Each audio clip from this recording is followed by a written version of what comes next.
Buenísimo. Ya aprovechamos que lo repite el arbolito y queda. Muchas gracias, Marco.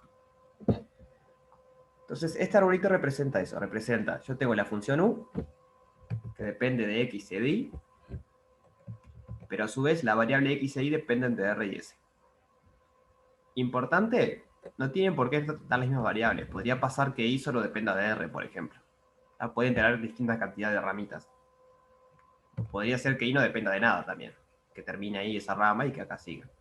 Eso puede pasar y no hay ningún problema. Entonces, ¿cómo usamos el arbolito para escribir la regla de la cadena? Vamos a hacer el otro así ya mostramos. Queremos hacer, por ejemplo, la derivada de u respecto a s. Entonces yo tengo que llegar hasta el nivel que están las s. Entonces, ¿cuál es un posible camino? Yo agarro por acá, bajo hasta este punto. Eso es la derivada de u respecto a x. Siempre es la derivada de la función de arriba respecto a la variable que está abajo. Entonces tengo la derivada de u respecto a x y la tengo que evaluar en el nivel que estoy, en x y. Entonces evaluado en x de drs y de rs. Pero ahora tengo que seguir bajando hasta llegar al s. Y esa ramita es la derivada de u la derivada de x respecto a s.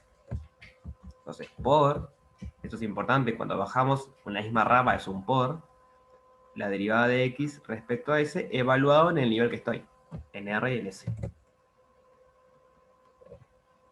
¿Se va entendiendo, Marcela? O sea, te pregunto a vos porque llegaste tarde y preguntaste, pero ¿el resto va entendiendo también?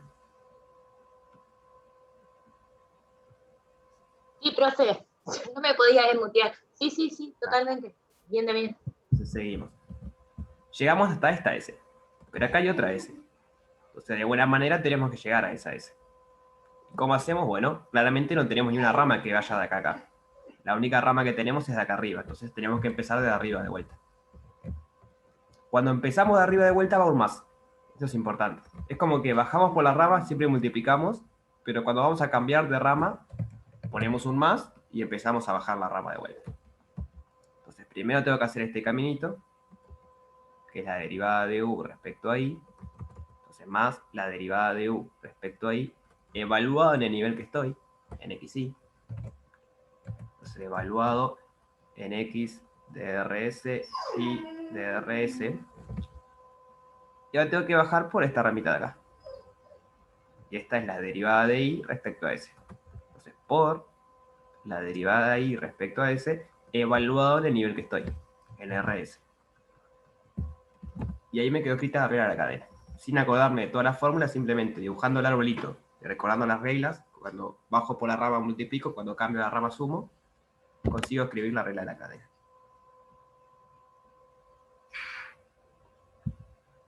¿Y se entiende esto? ¿Dudas sobre esto?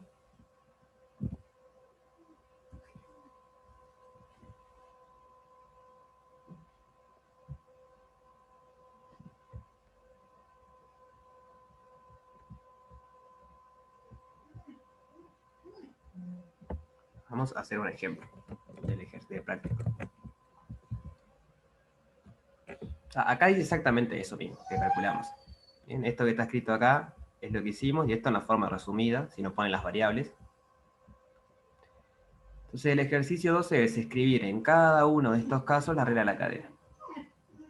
Entonces vamos, por ejemplo, con el C, que parece como el más largo.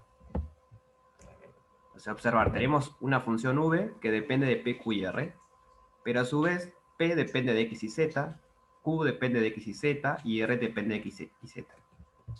Entonces, ¿cómo nos quedaría el arbolito? 12.c. Tenemos la función v, creo que se llama v, ¿sí? Que depende de p, q y r. Y a su vez, cada una de estas, cada PQR depende de X y Z. Entonces esta depende de X y Z, X y Z, X y Z. Y el ejercicio nos pide calcular las derivadas de la función v respecto a X, respecto a Y, respecto a Z. Entonces vamos a hacer entre todos una de esas. Por ejemplo, la derivada de v respecto a X. Entonces ustedes me dicen y yo voy haciendo el dibujito. o la fórmula, como quieran. ¿Cómo podríamos empezar?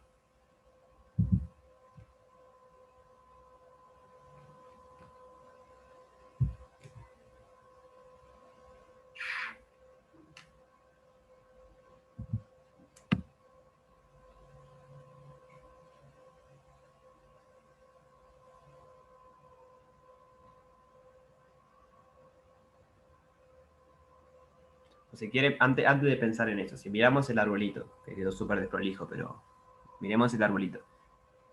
¿A dónde tenemos que llegar en el arbolito? ¿A dónde tenemos que lograr llegar? Estamos derivando respecto a x. Ahí va, tenemos que lograr llegar a todas las x. Entonces vamos a tener 3 sumando, digamos, porque por cada rama recuerden que es un más. Entonces una vez que logramos entender a dónde tenemos que llegar, después es fácil, porque ¿cómo llego yo a esta x que está acá, por ejemplo? Tengo que venir por esta ramita, y esa rama representa la derivada de v respecto a p. Recuerden que es la derivada de la función que está arriba respecto a la variable que queda abajo. Y después tengo que seguir bajando. Y esta es la derivada de p respecto a x. Entonces nos queda la derivada de v respecto a p, evaluada en PQR. O sea, no lo voy a poner porque queda súper largo, ¿no? Porque habría que poner p de x y z, q de x y z, r de x y z. Hay que evaluar acá. Por la derivada de p respecto a x. Y ahora, ¿cómo hago para llegar a este nivel? Sumar Más. más la derivada de b Ajá. respecto a q Ahí va, eso es esta rayita, esta ramita. Derivada por de... la derivada de q respecto a x. Exacto, por la derivada de q. Entendí. Entiende bien, gracias. Ojo, por las dudas que estas cosas no las pueden tachar, ¿no? Uno estaría tentado ahí, tacha esto y le queda la derivada de v respecto a x y anda buenas. Ah, pero no son números. No intenten hacer eso porque es una chanchada. Entonces, nos falta una tercera x todavía. ¿Cómo llegamos hasta esa x?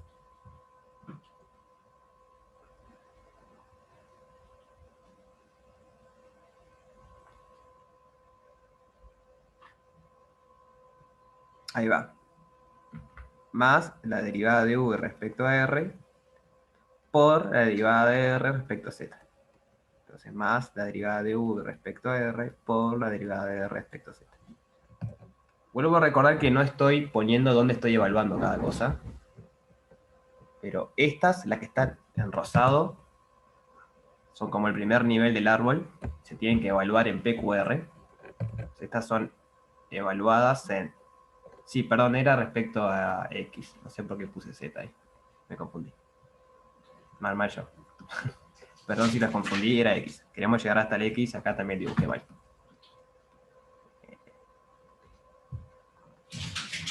Lo que queremos es esta, que es la derivada de R respecto a X. Gracias. Entonces, las que subrayé en rosado están evaluadas en P de X y Z, Q de X y Z, R de X y Z. Y las que voy a poner de gris están evaluadas simplemente en X y Z, ¿tá? Porque son las que están acá abajo. Entonces se evalúan en el último nivel. Estas están evaluadas simplemente en X y Z. No hay problema de escribirlo así, sin poner las variables, ¿no? Porque si yo pongo las variables P, Q, no sé qué, en cada una, esto me quedan 3 renglones. Y es muy difícil leerlo. Entonces no es necesario ponerlas, pero cuando quieran hacer la cuenta tienen que saber en dónde evalúan cada una. Entonces, si no se acuerdan, pónganlo, o sea, explícitamente, la derivada de P, pero la derivada de U respecto a P en tal lugar, por la derivada de P respecto a X en tal otro lugar, y así. O sea, las primeras veces es recomendable hacerlo así porque es muy difícil perder el rastro donde evaluamos cada cosa. Pero van a ver muchas veces cuando agarren libros y cosas que después nunca ponen las variables. Y ahí tienen que entender ustedes, según el contexto, qué quiere decir. O sea, dónde está evaluando cada cosa. Y lo último que voy a poner es en la otra notación, como sería B sub P por P sub X más B sub Q por Q sub X más B sub R por R sub X. Esa sería la notación de función derivo respecto a esto. Función derivo respecto a esto. O sea que cualquier notación que ustedes quieran son válidas. ¿Se entendió cómo calcular este tipo de cosas? Bien. Entonces, una pregunta rápida, así, a ver si les sale. ¿Qué cosa va a quedar diferente si yo en vez de respecto a X derivo respecto a Y? O sea, va a cambiar todo, van a cambiar algunas cosas. Va a ser igual. ¿Qué les parece? Sí, el arbolito está genial. A mí cuando me lo enseñaron, cuando puse cálculo 2, fue, me salvaste la vida con el arbolito.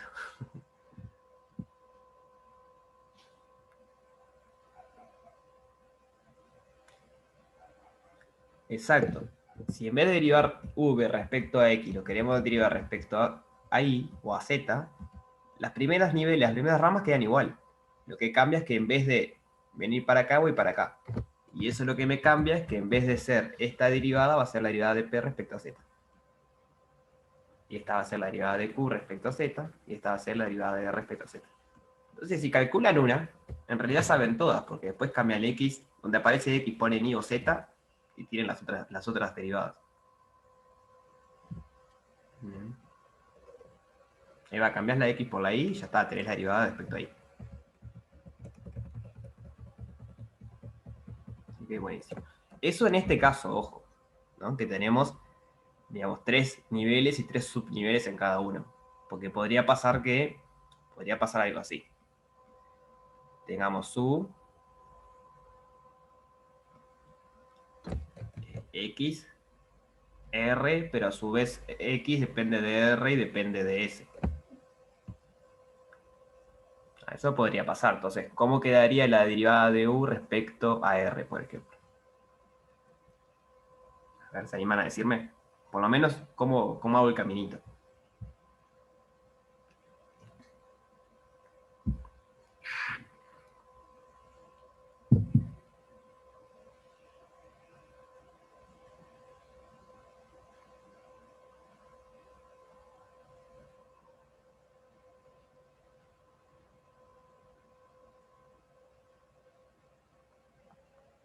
Ahí va, por un lado tengo la derivada de u respecto a esta variable acá, evaluada en x TRSR, más este otro caminito.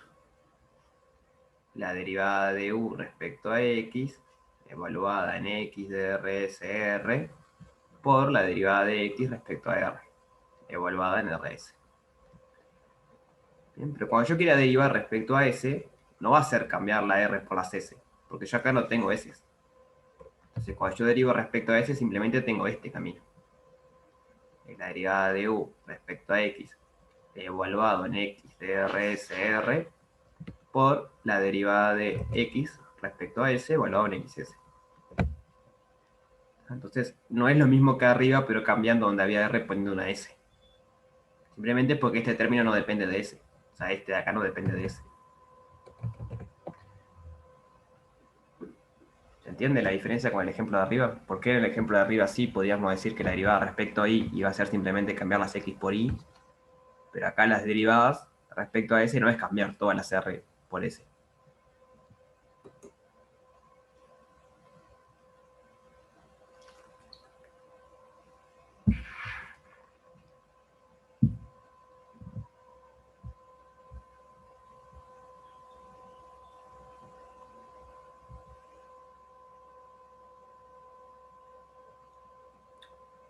¿Se entiende el ejemplo? ¿O lo están pensando?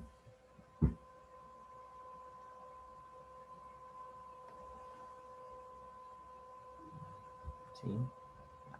Entonces, hay que tener cuidado con eso, es decir, justo el ejemplo de arriba sí era cierto, pero no siempre es cierto.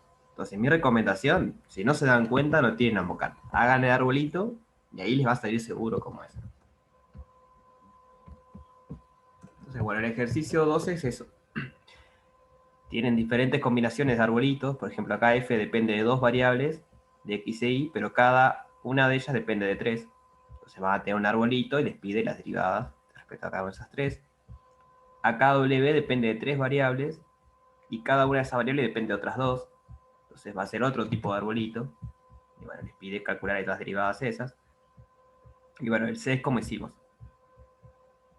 Así que ahí tienen para hacer el 12.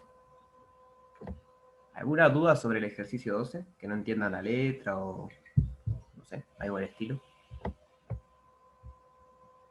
¿Todo bien? Y el 13 va por la misma manera. Tenemos una función que es diferenciable y g está definida por g de rho tita es igual rho coseno de tita, rho seno de tita. Ya como que cambiamos a coordenadas polares. Entonces les pide calcular la derivada de la composición. Pero es el mismo estilo. Para el 13, voy a copiar la letra.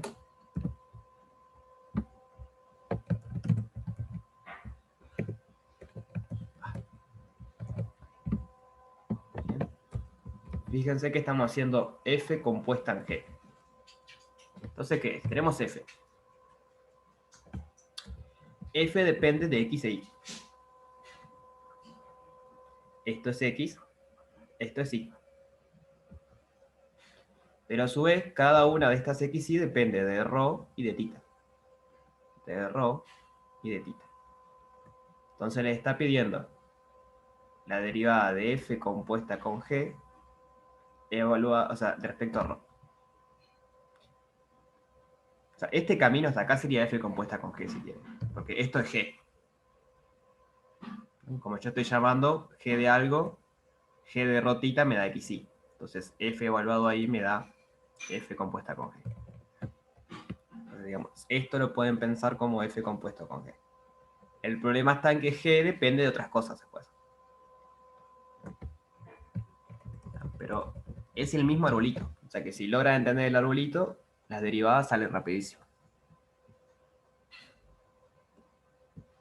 ¿Se entiende cómo se complicó el arbolito?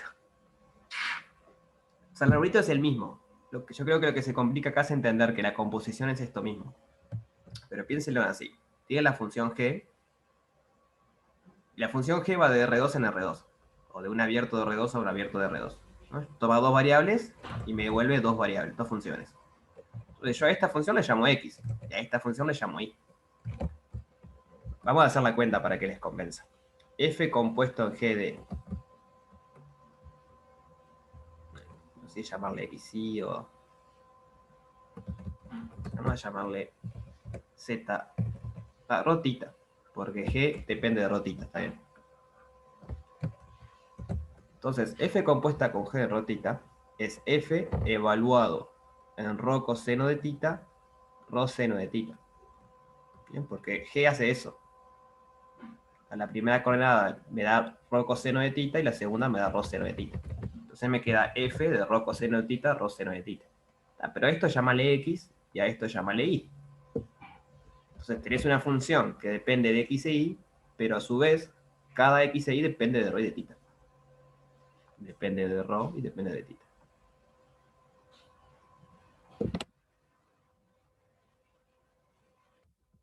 ¿Y logran ver que es el mismo arbolito? Y que funciona igual que antes.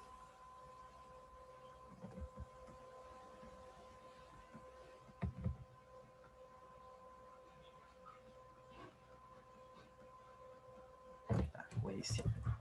Esto es rho coseno de tita, rho seno de tita. Así que con el mismo arbolito, con la misma metodología, tienen el ejercicio 13. Esto le va a venir al pelo más adelante, o sea, lo estamos viendo porque se ven muchas ramas, pero se hace en mecánica clásica, mecánica newtoniana, por ejemplo, y esas cosas. Esto se usa muchísimo. En otras ramas también se deben usar. Yo sé que se usa ahí, por ejemplo. Que hay que derivar muchas funciones respecto a diferentes variables, pero las funciones dependen de variables, que las variables dependen de otras variables. Te queda un lío enorme, pero si logran entender el arbolito, les va a salvar la vida.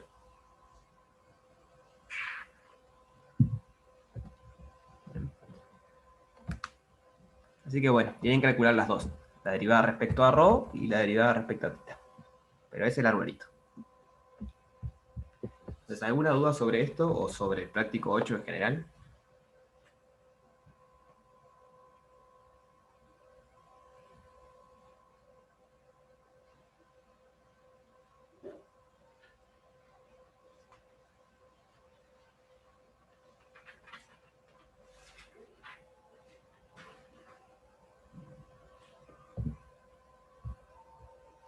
¿No? Entonces, si no hay dudas, pasamos al práctico 9.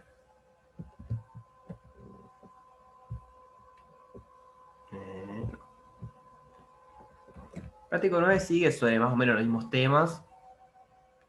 O sea, derivadas parciales, introduce el gradiente, matriz jacobiana, que vamos a ver lo que es. Si no lo vieron todavía, no se preocupen. Lado tangente, desarrollo de Taylor. Sigue sobre derivadas, solo que de funciones un poco más complicadas ahora. Pero siguen siendo derivadas. Entonces vamos a pensar el ejercicio 1 un poquito. ¿Alguien lo vio? ¿Ya lo intentó hacer el ejercicio 1?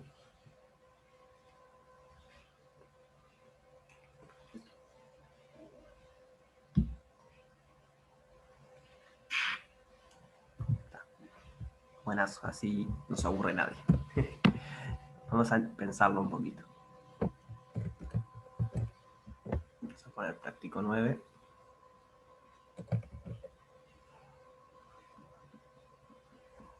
Ya te respondo eso, Nicolás.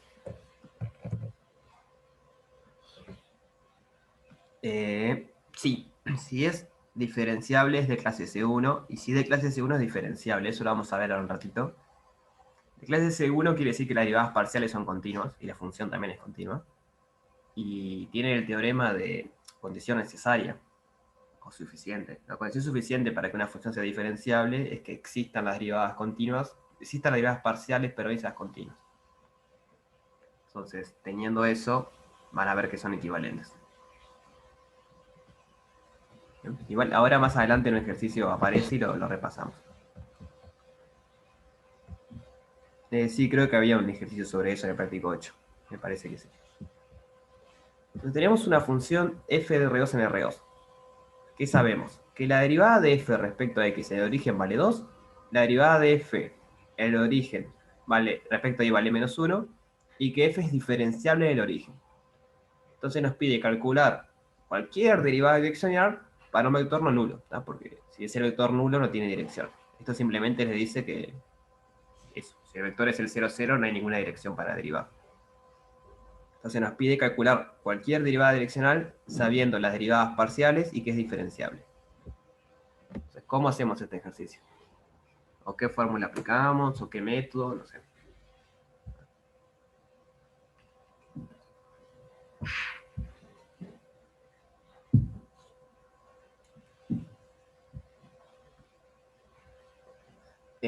Bueno, no del todo, ¿no? Porque fíjate que el arbolito es para derivadas parciales y vos acá que es derivadas direccionales. Bien. Ahí va lo que dice Nicolás. Es un teorema que vimos la vez pasada o la otra, que si f de R2 en R es diferenciable,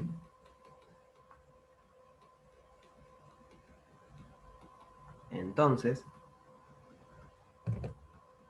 la derivada de f respecto a v es el producto interno o el producto escalar entre el gradiente de f, que en este caso va a ser la derivada de f respecto a x, la derivada de f respecto a y, por el vector, que es hk.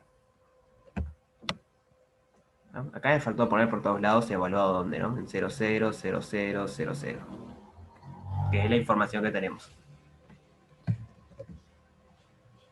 ¿Se acuerdan de este teorema?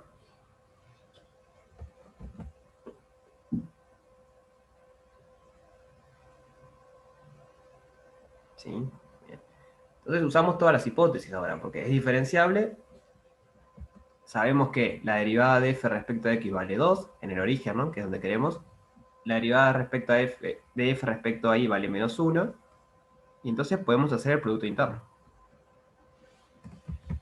Nos queda 2h menos k. Y ya está, ahí terminó el ejercicio. La derivada de f, cualquier derivada direccional de f en el origen, vale esto, donde a y k son las partes de la dirección. O sea, vas cambiando la dirección, va cambiando la derivada. ¿Se entiende cómo era la idea? Es un poco para mostrar que si sabemos que la función es diferenciable, conocer las derivadas parciales ya nos salva todo. Ya digamos, si la función es diferenciable, sabemos que existen las derivadas direccionales en cualquier dirección, pero aparte tenemos esta fórmula.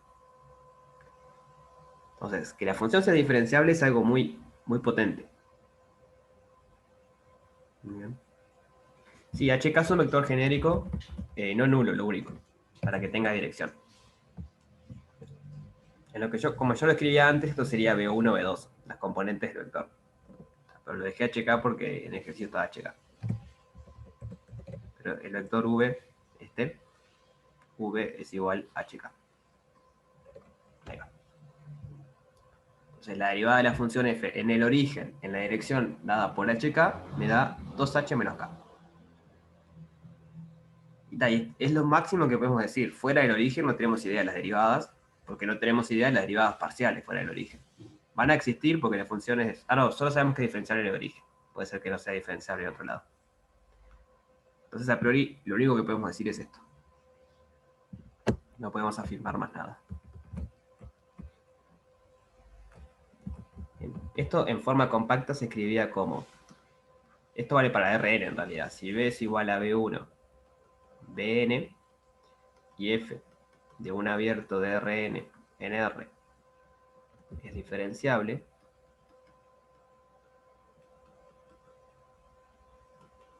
entonces la derivada f respecto a v va a ser el producto interno entre el gradiente de f. Bueno, acá tengo que poner en el punto diferenciable en AB. Entonces la derivada en AB va a ser el gradiente evaluado en AB por el vector v. No, esto se usa siempre el producto interno usual. Está buena la pregunta, ustedes vieron en GAL que hay muchas maneras de definir un producto interno. Esto vale para el producto interno usual, el que es multiplicar coordenada y sumar. Bien. Estuvo bien la pregunta. Ahí va, el gradiente es un vector formado por las derivadas parciales en orden, es importante en orden. Esto es, un vector que la primera coordenada es la derivada respecto a la primera variable, evaluado en AB. En la segunda coordenada es la derivada respecto a la segunda variable, evaluado en AB, y así sigo. Hasta la variable n.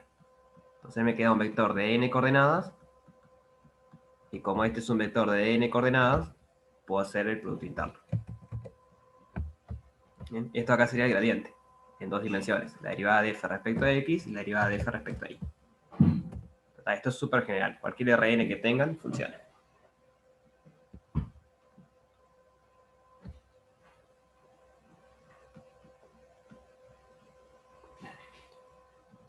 Siempre es importante esta hipótesis. ¿Bien? Si no tienen esa hipótesis, el teorema no es cierto. Entonces siempre tienen que chequear o de alguna manera saber si eso se cumple. Entonces 1, 2, el producto interno es el usual. Eso es importante.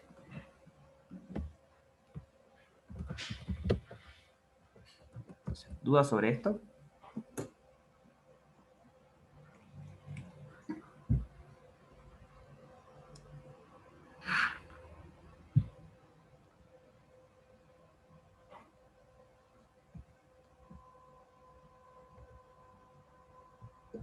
Bueno, entonces seguimos. El ejercicio 2 me gustaría hacerlo también. Es un poco más teórico quizás, pero está bueno. A ver si es el 2, el 3. Bueno, el 2 y el 3 son parecidos.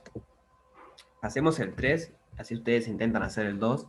Si no les sale, lo vemos, digo, no hay problema. pero me interesa que intenten hacer el 2 porque repasan un poco de teórico ya. Va a ser muy similar a este, la idea es similar a este. Ustedes saben que la función en ciertos lugares vale algo, ¿bien? En ciertas direcciones vale algo, y les pregunta indicar en qué punto se puede hallar la derivada parcial respecto a x o respecto a y. El gradiente es que existan las dos. Después les pide calcular la derivada direccional en un punto en esta dirección, y indicar en qué punto se puede decir algo sobre la diferenciabilidad. Entonces es parecido a este en el sentido, acá nos pide otra vez calcular la derivada parcial, y solo sabemos la función en algunas direcciones. Sabemos cuánto vale la dirección x igual a y, y en la recta 0y. Solo tenemos información ahí. Y con eso tenemos que arreglarnos. Entonces vamos a, como siempre, yo recomiendo en este tipo de ejercicios, dibujar el dominio de la función para entender qué está pasando. Entonces, por un lado nos dice que si nos restringimos a los puntos de la forma xx, la función es la identidad. Entonces, en la recta igual x igual a y,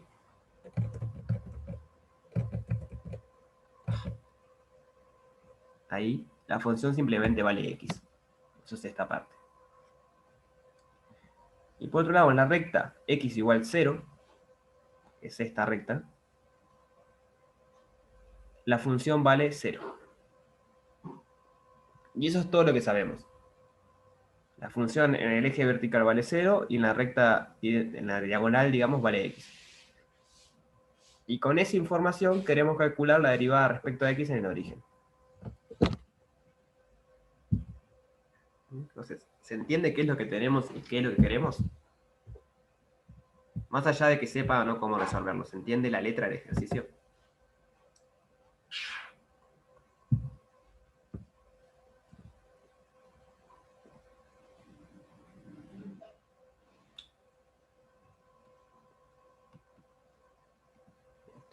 Tenemos esta hipótesis también. Tenemos que f es diferenciable del origen. Entonces, la pregunta es, ¿cómo podemos calcular la derivada de f respecto a x con esa información que tenemos ahí? ¿Se les ocurre algo?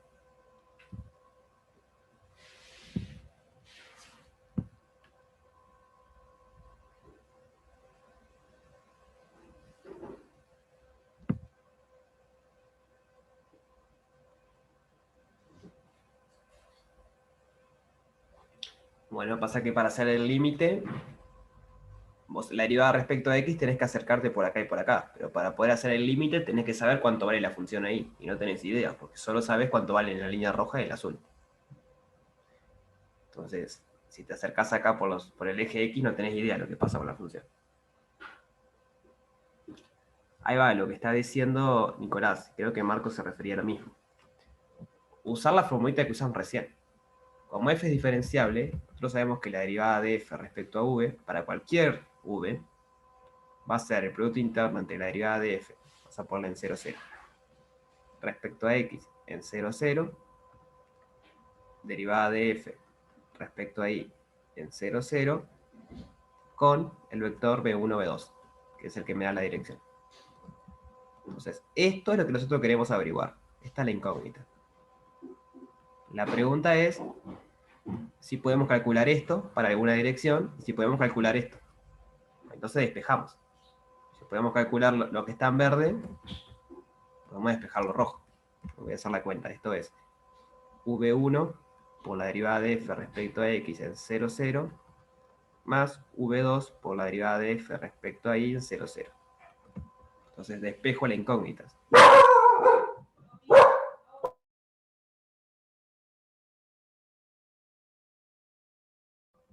Entonces, despejamos la incógnita y ¿qué nos queda? Que la derivada de f respecto a x en 0, 0 va a ser la derivada de f en 0, 0 en alguna dirección v a determinar, menos b2 por la derivada de f respecto a y en 0, 0, y todo esto sobre b1, o si quieren, saco el factor común, 1 sobre b1.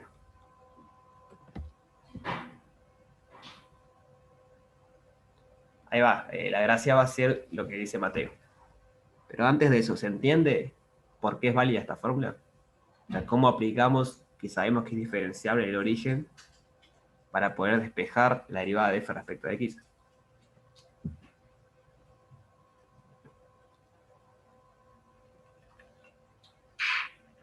Sí, Nicolás, muchas gracias por eso.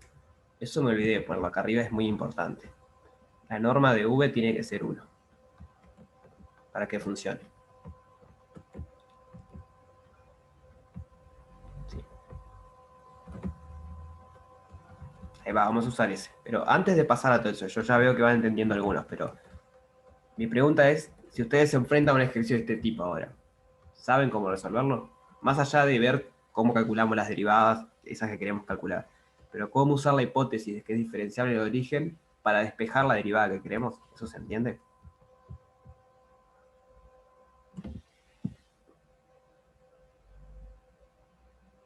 ¿Sí? Entonces vamos a terminarlo.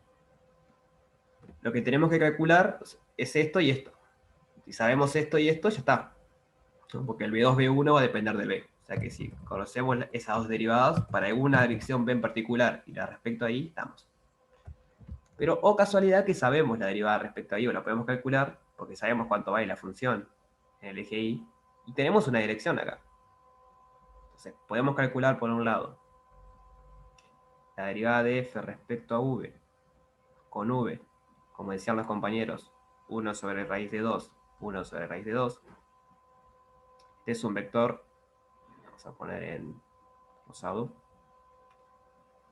que va en la dirección de la recta x igual a y, pero tiene norma 1. Bien, el 1 sobre raíz de 2 es para la norma. Esto es el vector 1, 1 sobre la norma del vector 1, 1. Y ahí podemos calcular la derivada, porque sabemos cuánto vale la función. La función vale x en toda esa dirección. Entonces podemos hacer el límite. Y también podemos calcular la derivada de f respecto a y, porque sabemos cuánto vale la función en el eje y. ¿Sí? ¿Se entiende eso? Ahora hacemos las cuentas, pero ¿se entiende que con esa información podemos calcular esas dos cosas?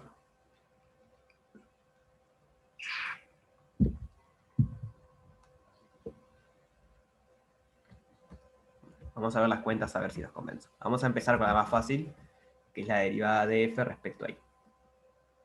En 0, 0. Esto por definición es el límite, cuando h tiende a 0, de f de 0, 0 más h por 0, 1. Bien, porque es la derivada respecto a y, entonces me muevo en el eje vertical. Menos f de 0, 0 sobre h. Entonces, f de 0, 0 vale 0. Porque pertenece a la recta roja y al azul también. Fíjense en que el azul es la identidad, en 0 vale 0, y si lo miramos como que está en la recta roja, vale 0 siempre. Esto que está acá es f en 0h. ¿Y cuánto vale f en 0h? Para cualquier h, según la letra.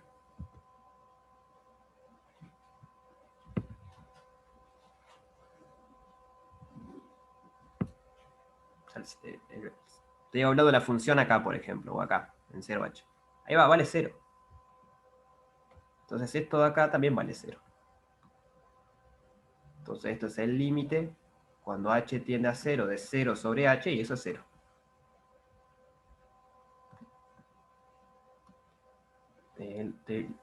Sí, María, tomamos la dirección esa porque conocemos ahí. Si la letra nos hubiese dado otra dirección que conociéramos, bueno, calculamos la derivada en esa otra dirección.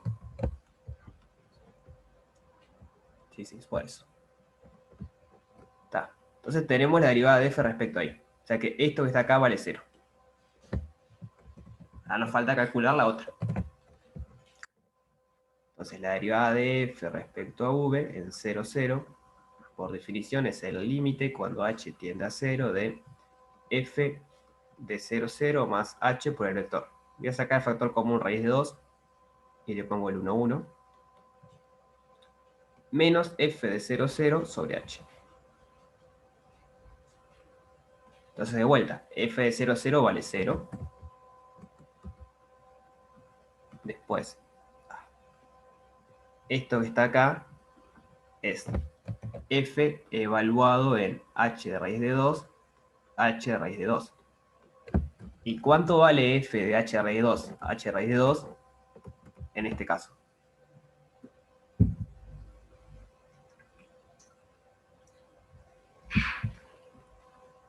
H raíz de 2, ¿no? Porque estamos en el caso f de xx.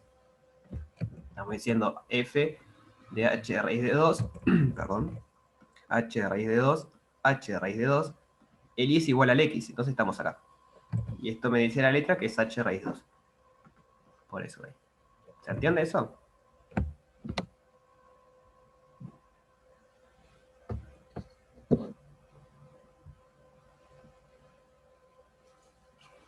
¿Sí? ¿Se entiende? Entonces esto que está acá es h sobre raíz de 2.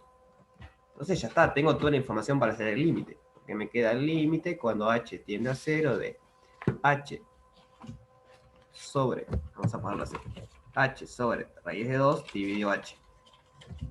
¿Qué puedo hacer acá?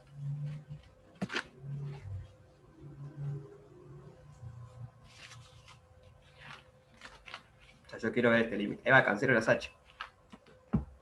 Entonces me queda el límite cuando h tiende a 0 de 1 sobre raíz de 2. 1 sobre raíz de 2 es constante. Entonces el límite de una constante es las constantes. Ya está. Porque entonces, esta vale 0, esta vale 1 sobre raíz de 2, y esto vale 1 sobre raíz de 2. ¿No? Porque el B1, recuerdan que el B1, ¿dónde quedó escrito? Lo perdí. Acá. El B1 era 1 sobre raíz de 2.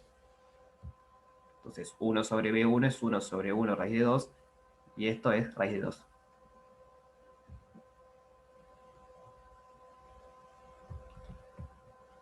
Porque solo te importa la dirección. O sea, la interpretación geométrica es que solo te importa la dirección. Date cuenta que si yo le pongo módulo 1 me cambia la derivada, me da otra cosa. En vez de raíz 2 me daría 1. Bien, pero como solo nos interesa la dirección, le pedimos que tenga módulo 1. Es la definición, digamos. Entonces voy a escribir lo que tenemos. Esto respecto a x va a ser, vengo acá arriba. Esto de acá no está porque la de respecto a y vale 0. Entonces me queda la derivada de f respecto a v en 0, 0 por 1 sobre b1. Y según la cuenta que hicimos, esto que está acá es 1 sobre raíz de 2, esto que está acá es raíz de 2, entonces nos queda raíz de 2 sobre raíz de 2, que es 1. Entonces pudimos calcular la derivada de f en 0, 0 respecto a dx, aunque ni siquiera sabemos cuánto vale la función en el eje x. Aunque para usar la definición tendríamos que hacer eso, porque tenemos que hacer el límite cuando nos acercamos por la dirección x. Y aún así, sin saber cuánto vale la función en el eje x, podemos calcular la derivada en el origen. Esa es como la potencia también de diferenciabilidad. Es clave que sea diferenciable. Si no fuese diferenciable, no podíamos ni siquiera aplicar esto y no podíamos hacer nada. Sí, el B1 es constante, es la primera coordenada del vector. Es esta que está acá. Este es B1 y este es B2. En este caso son iguales, pero no tienen por qué.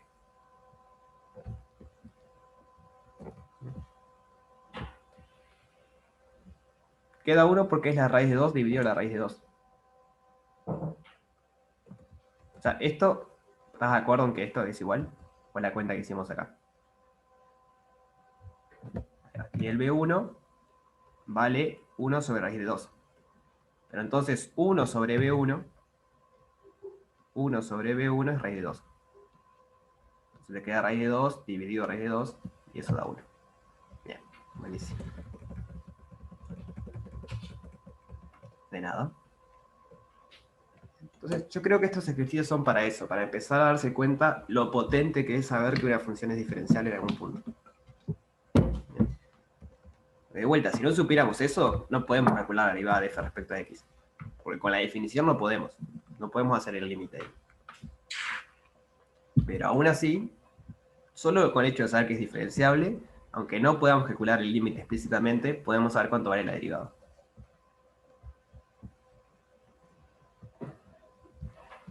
Entonces, ser diferenciable realmente es algo muy potente. Digamos, es una herramienta muy fuerte, nos permite hacer muchas cosas. ¿Dudas sobre este ejercicio?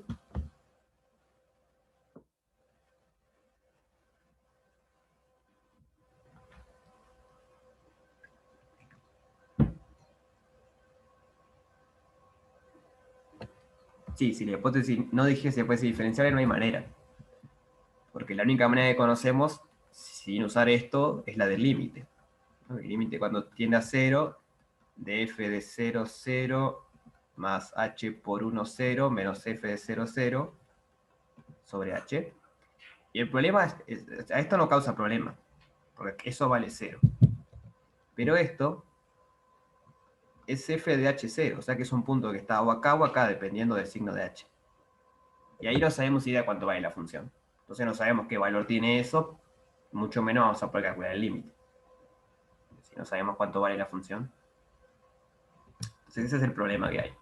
Que la diferenciabilidad no salva. Eh, Joaquín, te respondo eso. Geométricamente es aquello de la dirección. Yo entiendo por dónde viene tu duda, capaz que la de compañero también venía por ahí. Es que en este caso, si no tuviese norma 1, no daba lo mismo, ¿no? Porque el B1 sería 1, entonces esto acá simplemente era 1. Y si ustedes se fijan acá tendríamos un 1 en vez de un raíz de 2. ¿No? Porque este raíz de 2 salía de la normalización. Pero si no normalizamos, simplemente tenemos un 1. Entonces en este caso da lo mismo. Yo no estoy seguro si siempre da lo mismo o no. Yo creo que no. O sea, por lo menos lo que recuerdo es que no. Yo este teorema lo recuerdo con que pedía norma 1. Me voy a fijar, porque la vez pasada creo que pasó lo mismo. Hicimos una cuenta y si hacías la cuenta con norma 1 o con norma distinta de 1, daba lo mismo. Entonces me voy a fijar en la demostración del teorema a ver si usa en algún momento que tenga norma 1 o no. Si no lo usa, quiere decir que no es necesario y la que viene les cuento. Pero yo lo recuerdo con que pedía que era norma 1. Capaz me equivoco, lo vi hace muchos años. Puede ser que me esté confundiendo. Claro, pero viste que tanto en este caso como unos que hicimos en clase pasada, si vos pones norma 1 o norma distinto de 1, la derivada te da lo mismo. Entonces, lo que no sé es si son casos particulares de esto o si realmente es importante, o sea, si es algo general que no importa que tenga norma 1 o no, o si justo en estos dos ejemplos daba lo mismo. Entonces, para sacarme la duda, antes del jueves veo la demostración del teorema y ahí me voy a dar cuenta. Si usa específicamente en algún lado que tenga norma 1 o no. Sí, es súper valiosa la pregunta, digo, porque a mí llama atención también ahora, cuando lo estaba haciendo, que si no hubiese tenido norma 1 me daba lo mismo. Entonces digo, capaz que no era necesario. Entonces el ejercicio 2, el consejo es eso. Ustedes saben cuánto vale la dirección xy para x distinto de 0. Saben cuánto vale en la dirección 0y y saben cuánto vale en la recta x1 menos x para x distinto de 0. Vamos a hacer un dibujo del dominio, así encaramos un poquito y ustedes lo terminan. Saben dónde algunas son, o sea, cuánto vale la función en algunos lados y les hace ciertas preguntas. Déjenme. Vamos a hacer el dibujo del dominio y ustedes lo terminan, ¿bien? Empiezo con lo rojo. X1, digamos, estaría por acá, pero es abierto. Digamos, el eje no está, ¿no? Porque el eje está en x igual 0. Entonces en lo rojo vale x al cubo más x al cuadrado. Luego, en la recta 0y, que es la recta vertical, vale y al cuadrado menos 2y más 1. O sea, todo en esta recta vale y al cuadrado menos 2y más 1. Y luego en esta otra recta es y igual 1 menos x. Esa es una recta que pasa por 1.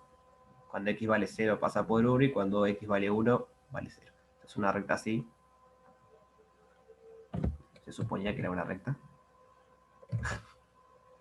Ahí va. En la recta verde la función vale x. Para x distinto de 0, perdón, justo es cortadito acá, de vuelta. Ahí no está. Acá la función vale x. Entonces, eso es lo único que saben de la función. ¿Cuánto valen esas tres rectas? Y les pregunta, por ejemplo, indicar en cuáles puntos es posible hallar la derivada parcial respecto a x. Entonces, ojo que acá no tenemos la hipótesis de que sea diferenciable. Entonces, simplemente es con este diagramita, por ejemplo. Vamos a responder esa pregunta, a ver, con este diagramita. ¿En qué punto podrían calcular la derivada respecto a x? Si es que lo pueden calcular en algún punto, no sé. ¿Qué les parece a ustedes?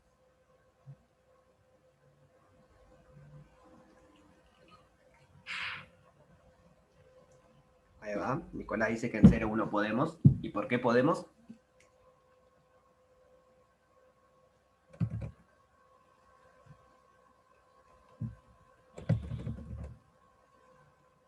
O sea, la respuesta está bien, sí, podemos. Pregunto por qué podemos para que nos cuentes cómo te diste cuenta.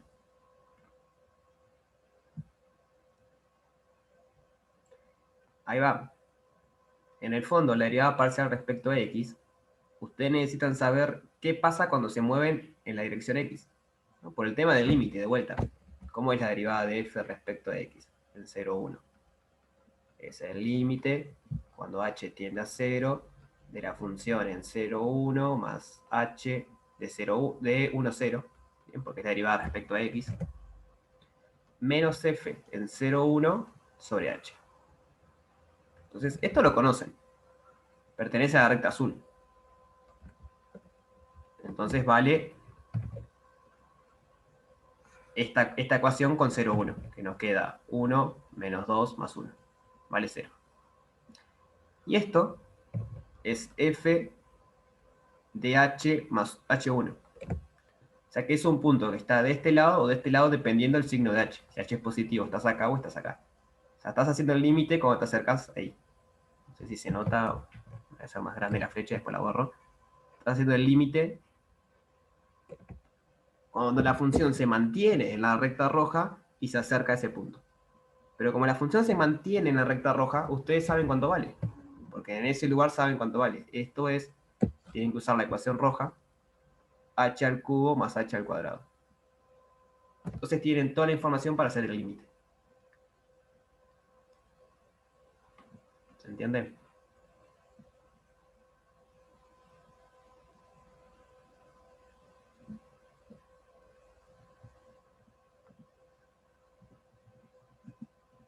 ¿El resto entiende por qué en ese punto podemos calcular la derivada respecto a x? Sí. Entonces, si entienden el por qué, les pregunto, ¿es el único punto o hay otros donde podemos calcular la derivada respecto a x?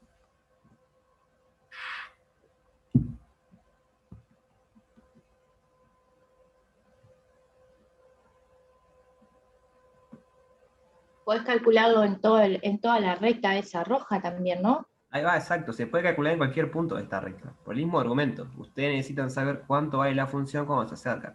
Pero si ustedes siempre se mantienen en la recta roja, ustedes saben cuánto vale. En realidad, la derivada, aparte grande, la derivada, la derivada respecto a x existe en todos los puntos. No sé si existe. Sí existe. Si hacen la cuenta da finito. Porque a priori podría ser que fuese infinito y decimos que no existe. Pero se puede calcular, mejor dicho. No sabemos si da finito o infinito, pero se puede calcular. Se puede calcular. Calcular. En todos los puntos de la forma x1. Para todo x real. En todos esos puntos ustedes pueden calcular la derivada respecto a x. ¿Se entiende el porqué de eso? Sí. ¿El resto?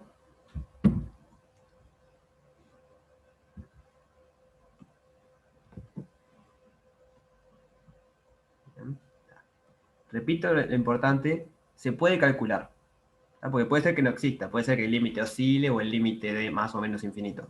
Pero pueden calcular el límite, porque saben cuánto vale la función en toda la recta roja. Que se pueda calcular no implica que exista el límite, pero lo pueden calcular por lo menos. O sea, pueden decir, vale tanto o no existe. Yo me pregunto ahora, si me paro en un punto este, por ejemplo, ¿puedo calcular la derivada respecto a y?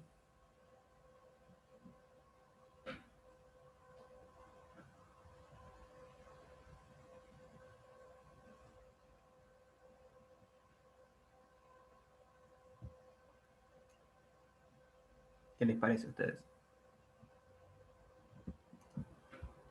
Yo me paro acá en un punto, por ejemplo, no sé, 10, 1, por decir algo.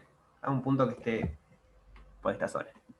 En ese punto, ¿puedo calcular la derivada de la función respecto a la variable y? Pero no tenés información como para hacer el límite, Exacto. porque no llegás por los dos lados. Eso mismo. Vos para poder calcular la derivada respecto a y tenés que saber cuánto vale la función cuando te mueves en una línea vertical, centrada ahí. De vuelta sale del límite. Cuando vos haces el límite, acá en realidad va a ser 0, 1. Entonces te está diciendo que te estás moviendo acá. Pero vos no tenés idea cuánto vale la función ahí. Entonces nunca podés calcular este término. Y como no podés calcular ese término, mucho menos calcular el límite, porque no puedes calcular el límite de algo que no conoces. Entonces ahí no vas a poder calcular la derivada respecto a y. Pero ¿en qué puntos vas a poder?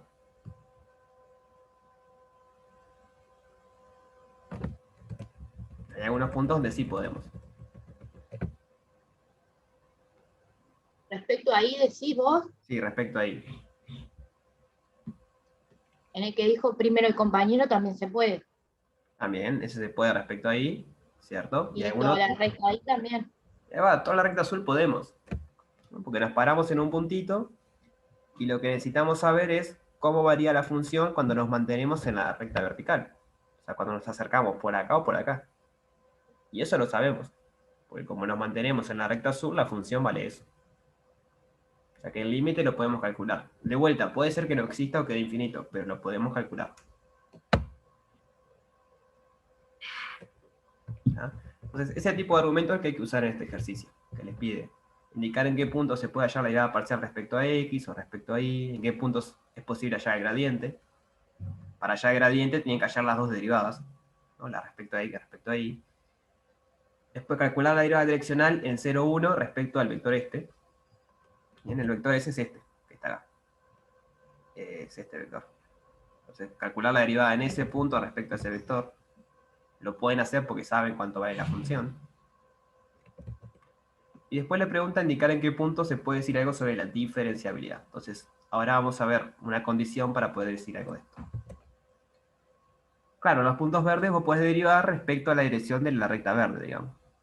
Porque es donde, otra vez, es el mismo argumento siempre, es donde sabes dónde vale la función. Te acercás por acá o te acercás por acá.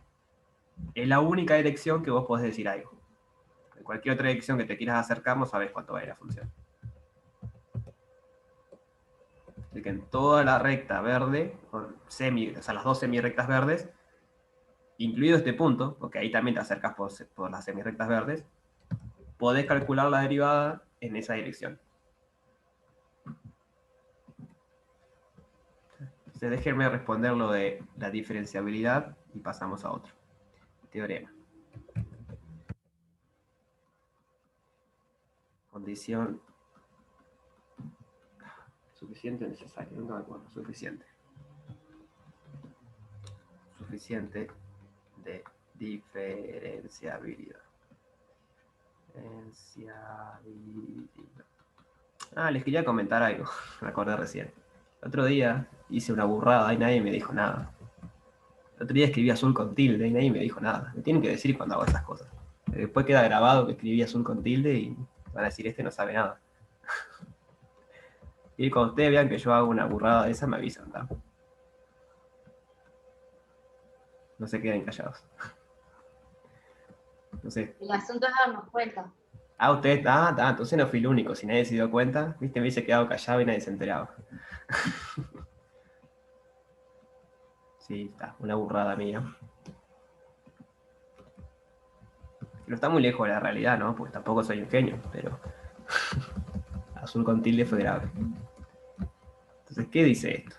Dice, si tenemos una función que va de un abierto de R2 en R, tenemos un punto AB, o X0 y 0, como quieran llamarle, X0 y 0, en el dominio, y existen las derivadas de f respecto a x, derivadas de f respecto a y, bueno, y existen los comas. Existen y son continuas, eso es importante, que sean continuas, en una bola centrada en x0, y0 y algún radio, no me importa. Puede ser muy chiquitita la bola, lo único importante es que el radio sea positivo, porque es un radio. Pero puede ser que sean continuas en una bola chiquitititita, pero ya me sirve. Entonces, la función es diferenciable en ese punto.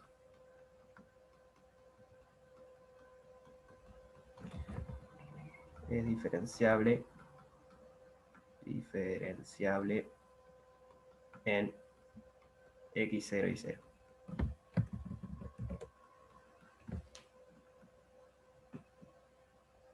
Bien. ¿Se entiende lo que dice el teorema?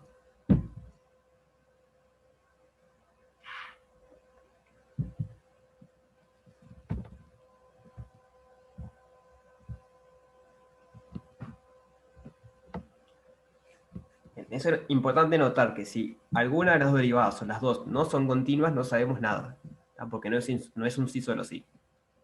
O sea, podría llegar a pasar que las derivadas no sean continuas y que aún así sea una función diferenciable. Ahí el teorema no nos dice nada. El teorema nos dice, si son continuas en una bolita, entonces podemos asegurar que la función sea diferenciable. Es una sutileza, pero es importante eso. No, si llegan en un caso tienen que no es continua, no pueden decir nada a priori sobre la diferenciabilidad. Tienen que buscar alguna otra manera para decir que eso es lo que no es. Entonces, teniendo esto, les pregunto en el ejercicio este anterior, ¿en qué puntos tendría sentido intentar aplicar el teorema?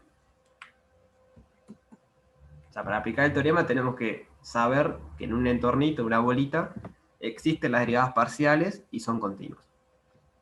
¿Vale? Acompañaréis en 0, 1. ¿Y por qué es eso?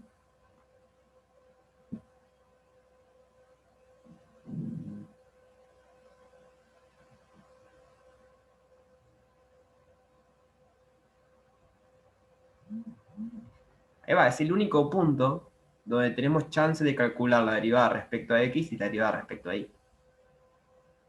En cualquier otro punto que nos paramos, acá no podíamos calcular la derivada respecto a y, y acá no podemos calcular la derivada respecto a x.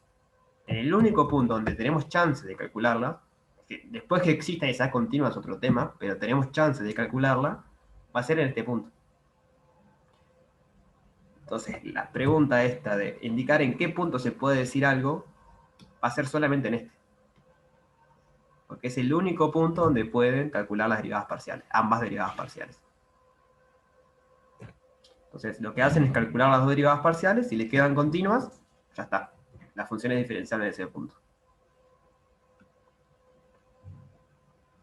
Bien. Entonces, ¿dudas sobre esto?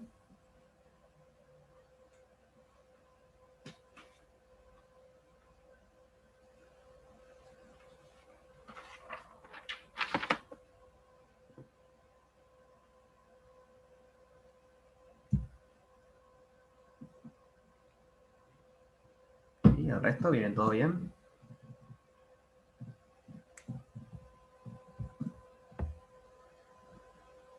Bien. Seguimos entonces. O sea, recuerden, eso es importante en el teorema. Si las derivadas son continuas, pueden asegurar que es diferenciable. Si las derivadas no son continuas, no saben nada. Lo voy a escribir porque es importante. Observación.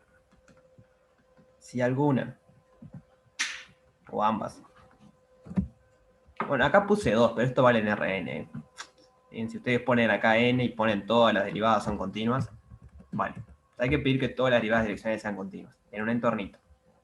Porque podría pasar que cerquita sea continua, por ejemplo, que la derivada quede algo así, y que el punto de cuestión sea 1, 0, por ejemplo. Está la derivada de f respecto a x. Entonces, en un entorno de 1, 0 es continua. Porque se rompe cuando x vale 0, pero cerquita cuando x vale 1, la derivada es continua.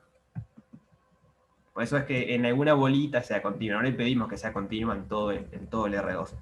Simplemente porque la noción de derivada es algo local. Ustedes dicen las funciones de derivada o diferenciable en un punto. Entonces, lo que le pase lejos a la función de ese punto no debería afectar esa propiedad. Si alguna o todas no son continuas, o no es continua, mejor dicho, no podemos decir nada a priori.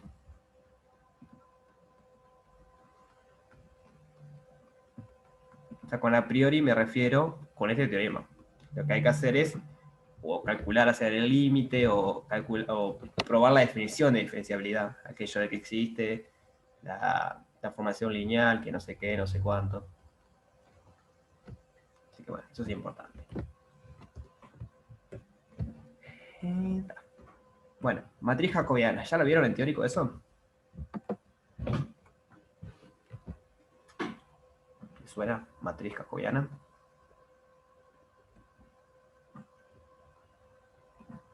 ¿No? ¿No? Bien, entonces, vamos despacito y terminamos con esto. La matriz jacobiana es simplemente la matriz asociada al diferencial en la base canónica. O sea, el diferencial, ¿se acuerdan que es una transformación lineal? Entonces, nosotros fijamos una base del espacio y podemos hallar la matriz asociada como una álgebra lineal. Entonces, lo que se llama jacobiano,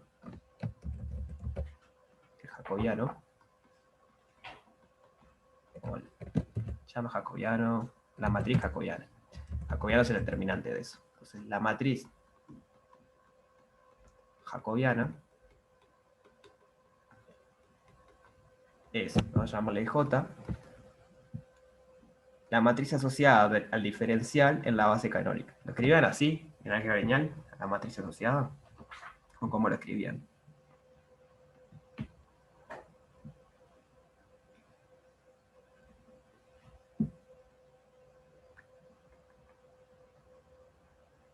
No importa, no se mareen, con la C a la izquierda. No se compliquen con esto, simplemente les estoy contando qué es, pero hay una fórmula explícita. O sea, es muy fácil calcularlo. Vamos a poner una función de u en Rn que va a Rm.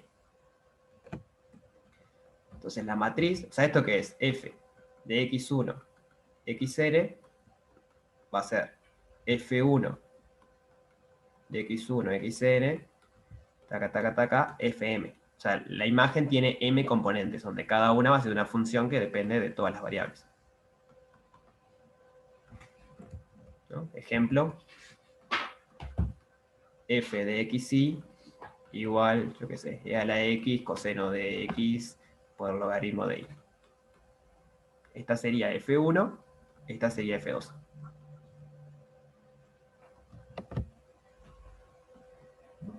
¿Me van siguiendo?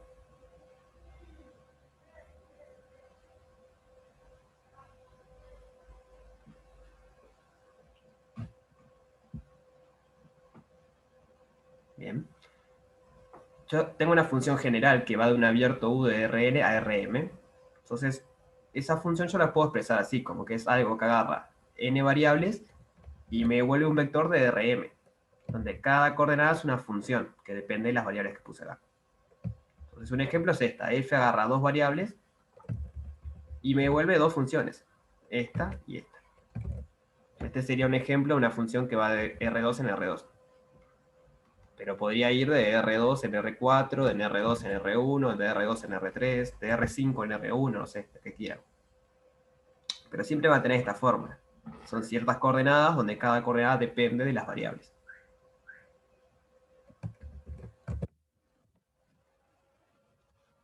Pongo otro ejemplo. F de x igual x al cuadrado. Voy de R en R. Bueno, esta es mi SF1. O sea, tengo una sola en realidad. Porque como voy a R1, esto es una F que va de R en R. Podría tener f de x igual, no sé, cualquier cosa. Cualquier función pueden poner acá. Coseno de x, logaritmo de x, e a la x. Entonces acá sería f1, f2, f3, f4. Así que esta es una función que va de un abierto de R en R4.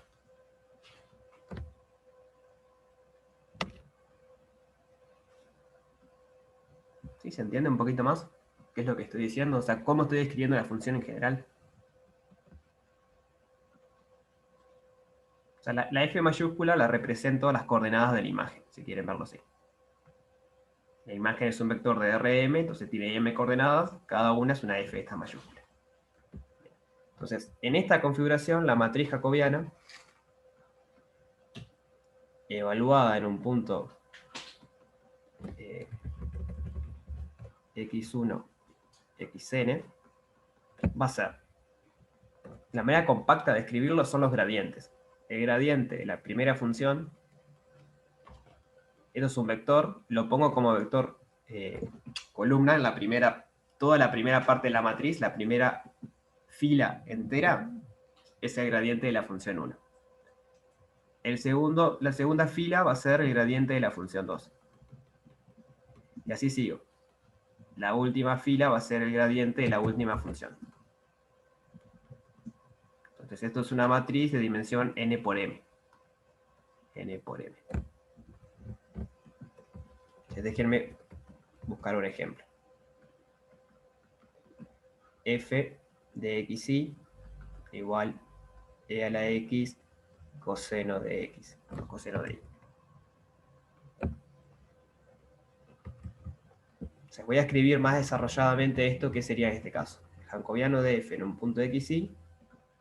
En la primera fila va el gradiente de la primera función. Esta es f1. Y esta es f2. Entonces el gradiente es la derivada de f1 respecto a la primera variable, derivada de f1 respecto a la segunda variable. Ese es el gradiente de f1. Y abajo van las otras, el gradiente de f2. Entonces la derivada de f2 respecto a x, la derivada de f2 respecto a y. Entonces, como conozco la función, puedo hallar la matriz jacobiana. La primera sea la x, después vale 0, acá vale 0, acá vale menos seno de y. Y esa es la matriz jacobiana de mi función. Que en la parte teórica es la matriz asociada en la base canónica a la transformación lineal diferencial, a lo que llamamos diferencial. Pero bueno, hay una fórmula explícita para calcularla, eso está bueno. ¿Se entiende cómo calcularla?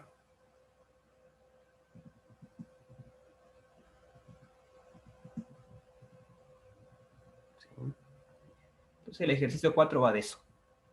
Tienen funciones, por ejemplo, acá es una función que va de R2 en R, funciones que van de R3 en R2, funciones que van de R2 en R3, y en cada caso les pide calcular el jacobiano del punto A, o sea, el punto A se lo están dando, entonces lo que hacen es calcular la matriz y después evalúan cada entrada de la matriz, es una función, cada función la evalúa en el punto que le está dando.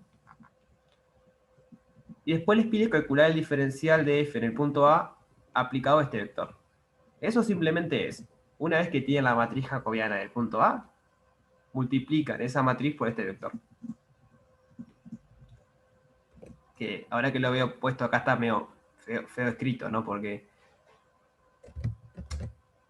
acá les está dando una idea que la matriz tiene una coordenada con 2, ¿no? Porque tiene que ser algo por 2 para poder multiplicar por un vector de 2 coordenadas. Pero en este caso no es así.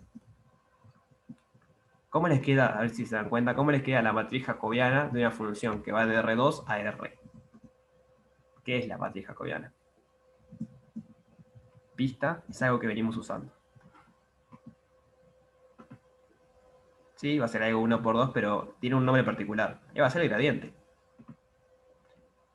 Porque si venimos a esta notación, si tenemos una sola función, si la función va a R, simplemente me queda el gradiente de la función. Como en este ejemplo, acá.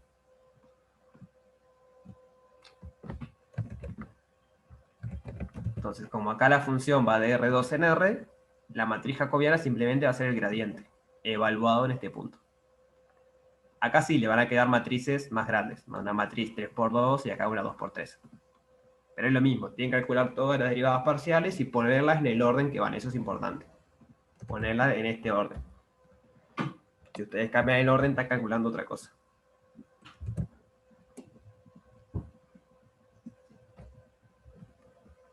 Bien.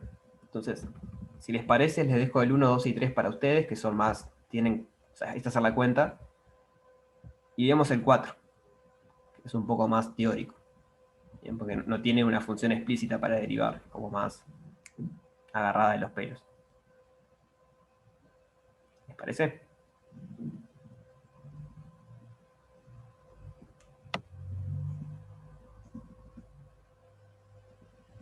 ¿Sí?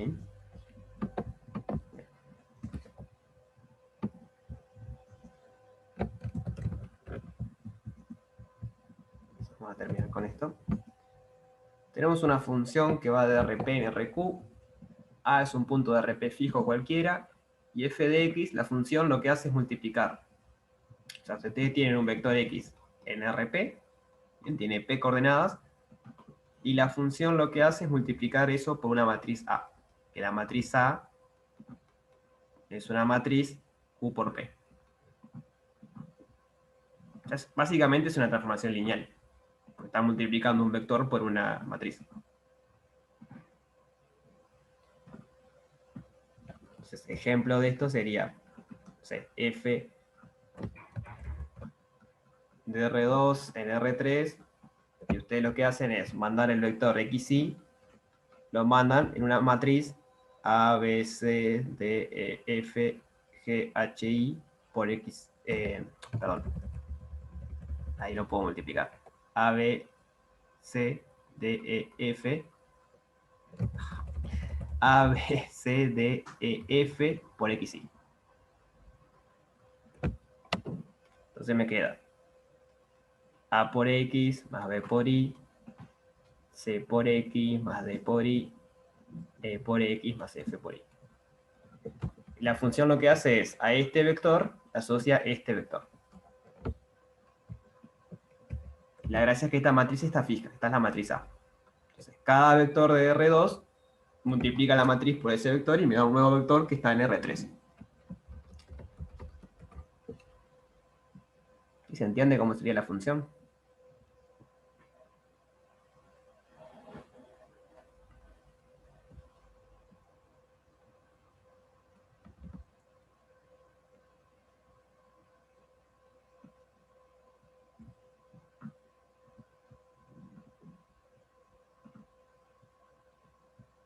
El silencio quiere decir que ya los perdí. Vienen acá, siguen, los siguen. ¿Sí? Entonces el ejercicio es calcular la matriz jacobiana de esta función. En general, digamos, acá. Sabiendo que agarra un vector de RP, me devuelve un vector de RQ y lo que hace es multiplicar por una matriz cualquiera. Profe, Sí. una consulta, porque me están escribiendo por el WhatsApp del grupo de cálculo que no entienden bien cómo era el horario de esta noche. Hoy de noche es de 20 a 21:30. Ya, pero ¿hay clase común a las 18:30 o empezamos a No, esa hora? empezamos a las 20. De 20 a A 21:30. las 20. De Sí. 20 a 21:30. Bárbaro, ya les comunico. Gracias. Gracias a ti. Entonces, primera observación. Todas las entradas son lineales, ¿no? Porque es tipo coeficiente por X más coeficiente por Y más coeficiente por Z más coeficiente por no sé qué. Entonces, todas las entradas del vector, o todas las coordenadas, son lineales. Y esto nos va a servir mucho para simplificar el cálculo. Esto es lo que llamábamos antes sería el F1, esto es el F2 y esto es el F3. Simplemente que en vez de escribirlo como un vector fila, lo escribí como un vector columna. Porque está la letra dice eso. Y lo escriba como un vector columna. Pero es lo mismo, lo pueden escribir con vector fila y es lo mismo.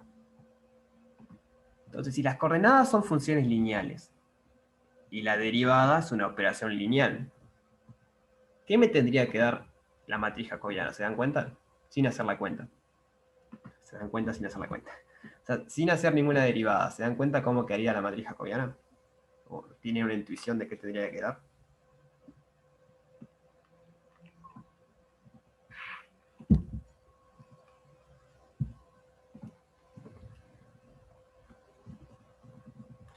Ahí va, me va a terminar quedando la matriz A. ¿No? Porque como las entradas son lineales, yo cuando empiece a derivar, me van a quedar los coeficientes. Ahora vamos a hacer la cuenta, pero me tendría que quedar la misma matriz A. Lo cual tiene cierto sentido, porque recuerden que la matriz jacobiana es la matriz asociada al diferencial. Y el diferencial es la transformación lineal que mejor aproxima a orden lineal. ¿No? Como hacían tipo de desarrollo de Taylor en cálculo 1, la derivada era la mejor aproximación a orden 1. Entonces, el diferencial es la mejor aproximación a orden 1. Pero si la función ya es lineal, la mejor aproximación es ella misma. Porque ya sos lineal, entonces la mejor aproximación lineal sos vos mismo. Ah, pero vamos a hacer la cuenta.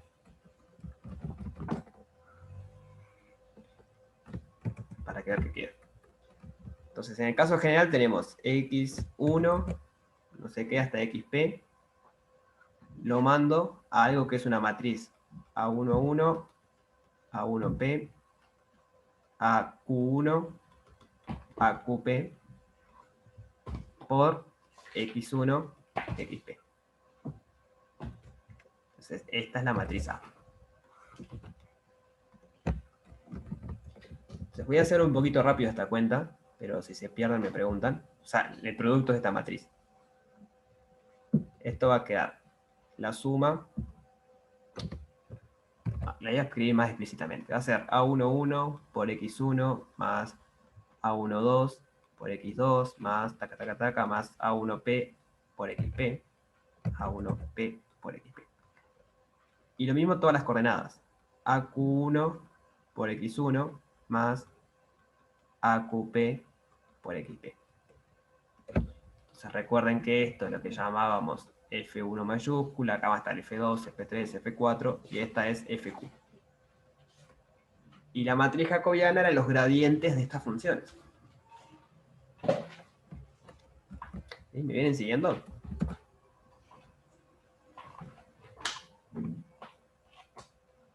¿Sí? Entonces vamos a calcular, por ejemplo, el gradiente de F1. No sé que se dio vuelta, es como la traspuesta. No, pero que no se da vuelta, creo, ¿no? A ver, vamos a hacer la cuenta, me parece que no. ¿Cuál es el gradiente de F1? Primera coordenada de mi vector gradiente es la derivada de F1 respecto a X1. Y X1 solo aparece acá, porque acá me aparece X2, X3. Entonces, todo esto me da 0, porque no aparece X1. Y acá tengo algo lineal, es un coeficiente por X1. Pero entonces, ¿cuánto me da la derivada respecto a X1? Claro, me da el coeficiente. A11. Segunda coordenada, tengo que derivar todo respecto a X2. Acá no hay X2, acá no hay X2, solo aparece acá. Y es A12 por X2. Entonces la derivada me da A12. Y por la misma razón, les quedan los coeficientes en la primera fila de la matriz A. Bien, el mismo argumento es para todos. Es una combinación lineal de las variables con coeficientes. Entonces cuando deriven le quedan las coeficientes. Perdón, acá es Q, AQ1,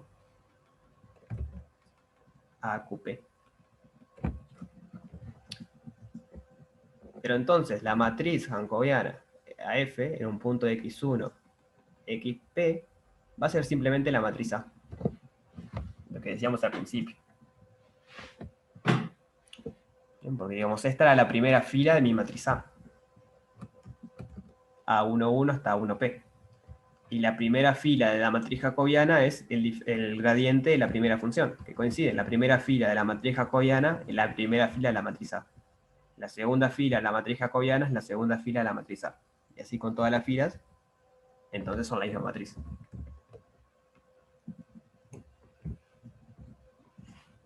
¿Sí? ¿Se entiende? Si quieren, lo repasamos la que viene, igual porque fue medio rapidito.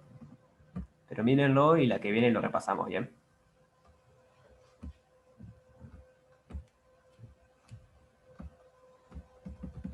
Entonces, ¿alguna duda sobre esto o alguna otra cosita?